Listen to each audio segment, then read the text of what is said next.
आप देख रहे हैं लाइव लगातार और लाइव लगातार में आपका हार्दिक स्वागत है। सबसे पहले मैं आपको बता दूं कि मैं अभी खड़ा हूं बोकारो के अंतर प्रांतीय बस स्टैंड में, जहां मैं आपको ये बताना चाहूँगा कि जब से लॉकडाउन लगे हैं और सरकार जो है जब से लॉकडाउन लगाने के बाद बसों के परिचालन पर जब से रोक लगा दिया गया है, तब से लोग यहाँ भूखमरी के कगार पर खड़े हो गए हैं। यही नहीं, चाहे वह बस मालिक की मैं बात करूं या फिर उसके स्टाफ की। मेरे पीछे जो तस्वीरों में आप देख पा रहे हैं, ये तमाम बस के स्टाफ हैं जो लंबे समय से बोकारो में फंसे हुए हैं, जो विभिन्न जिलों के हैं और केवल झारखंड ही नहीं बल्कि बिहार समेत अन्य जिले के ये स्टाफ हैं जो यहाँ फंसे हुए हैं। और ये इसलिए फंसे हुए हैं कि इनकी गाड़ियों का परिचालन जो है बिल्कुल ठप हो गई है। और इसके बाद या तो इनके साथ दो मजबूरियां हो गई है। जो गाड़ी सबसे अंत में जो गाड़ी बोकारो पहुंची थी और सुबह से जो गाड़ियां यहाँ से जो नहीं खुली, उन तमाम गाड़ियां जो आप तस्वीरों में आप देख सकते हैं कि जिस तरीके से जो तमाम गाड़ियां जो खड़ी है, ये बेशक यह कहा जा सकता है कि लोग भूखमरी के कगार पर खड़े हो गए हैं। और एक बार यह भी कहा जा सकता है कि तमाम लोग जो हैं जिस तरीके से भूखमरी में जो खड़े हैं, इससे कहा जा सकता है कि इनके परिवार भी भूखमरी के कगार पर खड़े हो गए होंगे, इसमें कोई शक नहीं है। हम बात इन्हीं से करेंगे कि क्या परेशानी है इन्हें। जी आप बताएं कि जिस तरीके से लगातार जैसे गाड़ियों के परिचालन जो ठप हो गए हैं, अब कितना इसका प्रभाव पड़ रहा है? बहुत बहुत बहुत सबकी दिक्कत में है, सब कोई परेशान है। एक महीना से कोई सुनने वाला नहीं है गाड़ी वाले को। गाड़ी वाला सब भूख कंगाल पर, कोई इसका दोस्त नहीं है।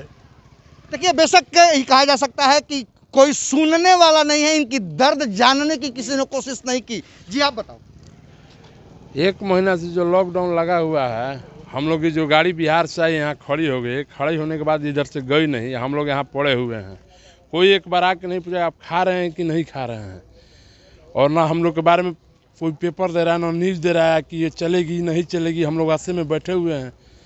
हालांकि देखिए, इसमें पेपर और न्यूज़ वालों की कोई गलती नहीं है। ये सरकार ने निर्णय लिया है और लोगों को सुरक्षित करने के लिए ही निर्णय लिया गया है। लेकिन अब सवाल है कि कितना बेहतर हो सकता है, आपके बारे में भी लोगों को सोचना चाहिए। बेशक सोचना चाहिए, चूँकि होटलें बंद हैं, आखिर भोजन के लाले पड़े हुए हैं। ऐसी स्थिति में कहाँ से आदमी खा पाएगा। हालांकि होटल अब खुल गया है, अब तो थोड़ा मामूली कुछ परेशानी कुछ कम हुई होगी। जी आप बताएं कि जिस तरीके से जो परेशानियाँ क्या है। सर, एक महीना से जो लॉकडाउन लगा हुआ है, इसमें टोटल स्टाफ यहीं रुके हुए हैं। एक टाइम भोजन बनाते हैं, उसी से खाकर गुजारा कर रहे हैं। कोई आया तो 150 दिया स्टाफ, चाहे मालिक आया तो 150 दिया, उसमें खाना बनाता है, लोग खाता है, लेकिन कोई पूछने वाला यहाँ नहीं है। देखिए, बेशक ही कहा जा सकता है कि परेशानी है, इससे इनकार नहीं किया जा सकता। देखिए, ये लड़के जो हैं, ये स्टाफ है, ये फंसे हुए लंबे समय से। कितने दिन से फंसे हो तुम यहाँ? 16 तारीख से अभी तक तो सर यहाँ फंसे हुए हैं। कोई खाने वाने की व्यवस्था नहीं, कुछ नहीं। घर भी तो दूर है, गाड़ी भी नहीं चल रहा है कि आदमी घर जा सके। घर में भी वैसा ही स्थिति खराब चल रहा है लॉकडाउन की वजह से। देखिए, इनकी हालत तो जो है वो सर्वविदित है और ये भी जानते हैं और आप भी जानते हैं और हम भी जानते हैं। लेकिन अब इनके परिवार, इनके बच्चों के सामने भी भूखमरी के जिस तरीके से जो संकट पैदा हो गए हैं, बेशक यह कहा जा सकता है कि ये परिवार 2 जून की रोटी के लिए मोहताज है। लेकिन अब सवाल यह उठता है कि क्या सरकार इस मुद्दे पर कब निर्णय लेगी? क्या इंटर स्टेट बसों का भी परिचालन होगा? ये अहम सवाल है। और इन तमाम सवालों के बीच जो ये, चाहे वो बस स्टैंड के कर्मचारी हैं या बसों के मालिक हों या बसों के स्टाफ हो, तमाम लोगों के सामने एक बार भूखमरी का संकट पैदा हो गया है। चूँकि सबसे पहले मैं बता दूं कि जिस तरीके से जो बसें आप जो देख रहे हैं इन तस्वीरों में, ये तमाम बसें जो है घर के पॉकेट से पैसे से नहीं है। तमाम लोगों पर लोन है बैंकों का, विभिन्न बैंकों का लोन है।